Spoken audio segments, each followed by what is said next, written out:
মুমিনুর সূরাতে কোরআন শরীফে কি নোংরা কথাই না আছে যে নিজের স্ত্রী বাদ দিয়েও দাসীর সঙ্গে সঙ্গ করা যাবে। বোন প্রশ্ন করলেন যে বিবাহিত পুরুষ যদি দ্বিতীয় বিয়ে করতে চায় তাহলে তার প্রথম স্ত্রীর কাছ থেকে অনুমতি নেওয়াটা বাধ্যতামূলক কিনা। আল্লাহ সুবহানাহু ওয়া তাআলা পুরুষদের একাধিক বিয়ে করার অনুমতি দিয়েছেন। সূরা নিসা অধ্যায় 4 আয়াত 3 আগে বলেছি, তোমাদের পছন্দের নারীকে বিয়ে করো 2, 3 বা 4 জন, তবে সুবিচার করতে না পারলে একজনকে বিয়ে করো। তাহলে এমনিতে স্বাভাবিক পরিস্থিতিতে প্রথম স্ত্রীর অনুমতি নেওয়া। জাকির নায়েকের এই কথা শোনার পর আমিও মেনেই নিলাম যে পৃথিবীর শ্রেষ্ঠ ধর্ম ইসলাম। হঠাৎ আমি এই কথা বললাম কেন বলেন তো? কারণ ইসলামে ফতোয়া, তালাক, নিকাহ ছড়াছড়ি। এ কারণে ইসলাম সব থেকে সর্বশ্রেষ্ঠ, সব থেকে আলাদা। ইসলামে তালাক, নিকাহ যেন কমন ব্যাপার। বোনকে নিকাহ করে শালা হলো জিজা, আদরে কদরে নেই তো কোনো সাজা, আল্লাহ বলেছে যেমন ইচ্ছে চালা। পরের বেলায় হারাম আর নিজের বেলায় আরাম, ফতোয়ার ঝুড়ি খুলে বসেছেন ইউটিউবে। আমার এতে কোনো আপত্তি নেই। নমস্কার বন্ধুরা, সত্যি ভারতীয় মুসলিম মহিলারা বদলাচ্ছে। তারা বুঝতে পারছে ইসলামের জঘন্যতম হালালা এবং 3 তালাকের মতো প্রথার কারণে তারা সত্যি আজ বিরক্তিত। তাই ইসলামকে টাটা বাই বাই করে দিয়ে সনাতন ধর্মে প্রতিনিয়ত ঘরবাপসি করে নিচ্ছে। সেই ঘরবাপসির ভিডিওগুলি যদি আপনাদের প্রতিদিন দেখাই তবুও আমরা শেষ করতে পারবো না। এত পরিমাণে লোকেরা ইসলামকে টাটা বাই বাই করে ঘরবাপসি করছে সনাতন ধর্মে। শুধু ভারতীয় মুসলিম মহিলারাই নয়, বিশ্বজুড়ে মুসলিম মহিলারা বুঝতে পারছে বোরখার মতো বস্তাবন্দি হয়ে থাকা থেকে শুরু করে 3 তালাক হালালার কারণে তারা সত্যি ইসলামকে ছেড়ে দিচ্ছে। আজকে আপনাদের এমন একজন হিন্দু ধর্মীয় গুরুর বক্তব্য শোনাবো যাকে আপনারা প্রত্যেকেই চেনেন। হ্যাঁ, আজকে আমরা ভিডিওতে হিরণ্ময় গোস্বামী মহারাজের সেই কথাগুলি শুনবো। তিনি কি বললেন মুসলিম মহিলাদের নিয়ে এবং তাদের কোরআনে যে 3 তালাক হালালার মতো জঘন্য যেসব আয়াতগুলি রয়েছে সেই সব নিয়ে কি বললেন। বোন প্রশ্ন করলেন যে বিবাহিত পুরুষ যদি দ্বিতীয় বিয়ে করতে চায় তাহলে তার প্রথম স্ত্রীর কাছ থেকে অনুমতি নেওয়াটা বাধ্যতামূলক কিনা। আল্লাহ সুবহানাহু ওয়া তাআলা পুরুষদের একাধিক বিয়ে করার অনুমতি দিয়েছেন। সূরা নিসা অধ্যায় 4 আয়াত 3 আগে বলেছি, তোমাদের পছন্দের নারীকে বিয়ে করো 2, 3 বা 4 জন, তবে সুবিচার করতে না পারলে একজনকে বিয়ে করো। তাহলে এমনিতে স্বাভাবিক পরিস্থিতিতে প্রথম স্ত্রীর অনুমতি নেওয়ার প্রয়োজন নেই।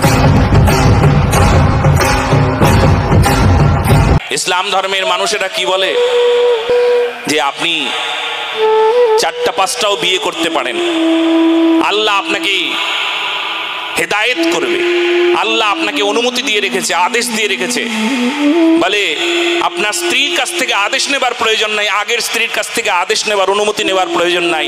এই অনুমতি কোরআন দিয়ে রেখেছে আপনাকে, আপনাকে আল্লাহ দিয়ে রেখেছে। হায় হায়, কি কি কি কি জাতির কথা ভাবুন একবার, যেখানে তার জন্যই তো আবার বলা হয়েছে না তালাকও দেওয়া যায়, যদি ঝগড়া বিবাদ অশান্তি হয় তো তালাক দিয়ে দাও, বাস ফুরিয়ে গেল। এমন নোংরা, এমন এমন মানবিকতার জায়গায় না পৌঁছানোর জন্য এত নিচু মন মানসিকতা, হায় হায় কি বলবো। একটা মায়ের যে যন্ত্রণা, মায়ের যে কর্ম, মায়ের যে সেবা, সেই সেবা কখনো কোনো সময় পুরুষ করতে পারে না, অধিকার নাই তার। এত পরিপাটি, এত পরিপাটি, এত কোমলতা, এত সৌন্দর্য, এত মাধুর্য, এত নমনীয়তা, এত কোমলতা, এত উদারতা, এত স্নেহ, এত দয়া, এত প্রেম, এত চোখের জল নাই নাই নাই, পুরুষ জাতির নাই, বলো না গো। এই জন্য জানো আমাদের সনাতন ধর্ম যে মাতৃজাতিকে সম্মান শিক্ষা দেয়, নাই অন্য কোনো ধর্মে নাই। ইসলাম ধর্মে দেখবেন এখানে আসার অধিকারী হবে না। তারা কোনো জলসায় কোনো নারীরা এসে বসেছেন এমন দেখতে পাওয়া যায় না। তাদের উপাসনালয়, মসজিদে কোনোদিন কোনো স্ত্রী জাতি যেতে পারে না। আর আপনাদের কোনো বাধা আছে মন্দিরে যাওয়ার জন্য? উপাসনা করবার কোনো বাধা আছে? ভাগবত কথায় আপনারা আসতে পারবেন না এরকম কেউ বলে? আপনারা আপনারা ভজন করতে পারবেন না এটা কখনো বলে? একমাত্র আমাদের সনাতন ধর্ম, যে ধর্ম নারীকে মর্যাদা দেয়, সবার উপরে সিংহাসনে বসিয়ে দিতে পারে। ঘোষা, অবলা, বিশ্বভারা, লোপামুদ্রা, গার্গী, দেখুন তাদের দিব্য চরিত্র, তাদের চরিত্রগুলো দেখবেন। আজ পর্যন্ত যারা নারী জাতি, স্ত্রী জাতি ভগবত ভক্তিতে সবার উপরে এসেছেন, সবার উপর দাঁড়িয়েছেন, তারা কারা? তারা সনাতন ধর্মের ধ্বজা মানে পতাকা সর্বোপরি জায়গায় রেখেছেন। সেই জন্য স্বামী বিবেকানন্দ তার লেখনীতে একটা চিৎকার করে ঘোষণা করেছেন, যেখানে মেয়েদের স্বাধীনতা নেই সে জাত কখনো উন্নতি করতে পারে না। যদি উন্নতির কথা বলো, যেখানে নারীদের স্বাধীনতা নেই, নারীদের মর্যাদা নেই, নারীদের মর্যাদাকে হনন করা হয়, নারীকে অপমান করা হয়, সেখানে তারা সেই জাতি সর্বোপরি একেবারে তার গতি নিচের দিকে থাকে, সে কখনো উন্নতি জাতি হতে পারে না। এ আমার কথা নয়, এ স্বামী বিবেকানন্দ বলেছেন, এনার কথা তো আপনাকে মানতেই হবে।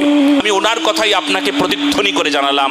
আমার এটা নিজস্ব ধ্বনি নয়, এটা প্রতিধ্বনি, এটা বিবেকানন্দের উচ্চারণ, তার বাণী। এবার ভালো করে দেখুন, আমাদের শাস্ত্রের সঙ্গে মিলে যায়। শাস্ত্রের কথা এবার আপনাকে আমি শোনাবো। জানেন, হ্যাঁ, মুমিনুর সূরাতে, কোরআন শরীফে কি নোংরা কথাই না আছে, যে নিজের স্ত্রী বাদ দিয়েও দাসীর সঙ্গে সঙ্গ করা যাবে। হ্যাঁ, আমি যখন এই কথার প্রতিবাদ করলাম, তারা বলল আচ্ছা এটা ভালো না, ওই যে ধর্ষক যে তার চাইতে তো ভালো। হ্যাঁ, আমি বললাম ভালো কেমন ভালো জানো? চুরি করা আর ডাকাতি করা। তুমি বলছো যে ডাকাতির চাইতে চুরি করাটা ভালো, দুটোই পাপ। বলো না গো রাধে রাধে। তুমি বলে ডাকাতির চাইতে চুরি করা ভালো, দুটোই পাপ না? এটা কি ধর্ষণ না? এটা কি অন্যায় না? এটা কি পাপ না? হ্যাঁ, এই জন্য সত্য সনাতন ধর্মের উপর ধর্ম নাই। হ্যাঁ, যেখানে তুমি চিৎকার করে বলছো যে স্ত্রী আছে, তার কাছে অনুমতি নেবার প্রয়োজন নাই। স্ত্রীর কাছে অনুমতি নেবে কি? অনুমতি তো দিয়ে রেখেছে, তোমার 4-5টাও তুমি বিয়ে করতে পারো। বাহ, ওখানে কোনো অশান্তি হবে না, দুঃখ আসবে না, যন্ত্রণা আসবে না। যে নারী আগে স্ত্রী ছিল তার প্রতি মর্যাদা সম্পূর্ণরূপে হবে, তার মনে কষ্ট হবে না, তার যন্ত্রণা হবে না, তার ব্যথা নাই, তার দুঃখ নাই, তার যন্ত্রণা নাই। হ্যাঁ, যে জাত নারীর মর্যাদা দিতে পারে না, সে জাতকে কখনো উন্নত ধর্ম বলতে পারি না। যে ধর্মে যে নারীকে মর্যাদা দেয় না, নারীকে অসম্মান করে, সে ধর্মই না। বলো না গো রাধে রাধে। সে ধর্মই না, একদম বড় সত্য কথা। সেই জন্য নারী জাতিরা আজকে আমার সঙ্গে অনেকেই কথা বলে, ইসলাম ধর্মের মহিলারা, তারা বলে মহারাজজি আমাদেরকে বাঁচান, আমাদের এরকম পরিস্থিতি, কিন্তু আমাদেরকে শোনান কি করা উচিত। একমাত্র সত্য সনাতন ধর্ম, যে ধর্ম তোমাকে সম্মান করে, তোমাকে যোগ্য জায়গায় বসিয়ে দিতে পারে, এর নাম সনাতন ধর্ম। বলো না গো রাধে রাধে।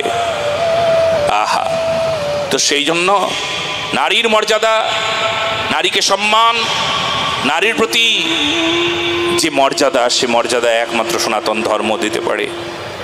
এই জন্য আমরা সবাইকে মা বলি না? তোমাদেরকে কি বলে ডাকি? আমি মা বলে ডাকি। হ্যাঁ, এর নাম সনাতন ধর্ম। স্ত্রিয়াহা সমস্তাস্তব সকল জগৎসু। ওই দেখো চণ্ডী বলছেন, স্ত্রী জাতি মা মা মা মা মা, আমার মা। হ্যাঁ, আমরা প্রতিমা শব্দ ব্যবহার করি, তাই না? প্রতিমা, দুর্গার প্রতিমা, কালীর প্রতিমা। প্রতিমা তখন শব্দের ব্যবহার হয়, প্রতিমা। আর প্রতিমাতে আমার প্রতিমা। বলো না গো রাধে রাধে। প্রতিমাতে আমার প্রতিমা দেখি, প্রতিমায়ে আমার প্রতিমা। এর নাম সনাতন ধর্ম। যে ধর্ম প্রতিমাতে প্রতিমা দেখে, আমার প্রতিমাকে দেখতে পায়, জগৎ জননীকে দেখতে জানি। কালী, দুর্গা, শিবা, ক্ষমা, ধাত্রী, স্বাহা, স্বধা, যারা মাকে এই রূপ দর্শন করে, মাতৃজাতিকে সম্মান করে, তার নাম সনাতন ধর্ম। বলো না গো রাধে রাধে। রামকৃষ্ণ পরমহংসদেব নিজের স্ত্রীর চরণটাকে জড়িয়ে ধরে প্রণাম করে বলছেন, মা, মা গো, মা, মা গো। কি শিক্ষা দেয় জানো? এর নাম সনাতন ধর্ম, যে ধর্ম স্ত্রী জাতিকে সম্মান করতে শেখায়। ভালো করে শুনুন, আমাদের কি অনেক বড় হতে হবে। আমাদের ধর্ম আমাদের কি সবার উপরে, সর্বোপরি ধর্ম।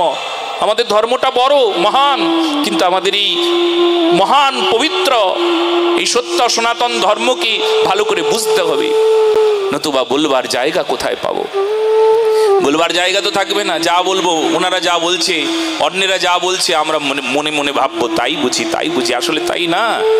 হ্যাঁ, হে আমাদের ধর্ম মানবিক ধর্ম, কাউকে কখনো কোনো সময় আঘাত করতে পারে না, মনে কোনো আঘাত করতে পারে না, এমন মানবিক ধর্ম। সর্বজীবে দিবে সম্মান, জানি কৃষ্ণ অধিষ্ঠান। হ্যাঁ, সবাইকে উত্তম অধমী কখনো কোনো সময় ভেদ দেখবে না, সবাইকে সম্মান করবে। উত্তমে অধমী, উত্তম উত্তম বলে সম্মান করছো, মানিরে মান দেয়, কিন্তু অমানিকেও মান দেয়। অমানি মানদ, এই জন্য অমানি মানদ ভগবান চৈতন্য মহাপ্রভু বলেছেন, আর বিষ্ণু সহস্রনামে সবার প্রথম দিকেই বলেছেন অমানি মানদ। যার মান নাই তাকেও মান দেয়, এর নাম সনাতন ধর্ম। বলো না গো রাধে রাধে? হ্যাঁ গো, হ্যাঁ। সেই জন্য সবাই আমাদের এই ধর্মের কাছে ছুটে এসেছেন।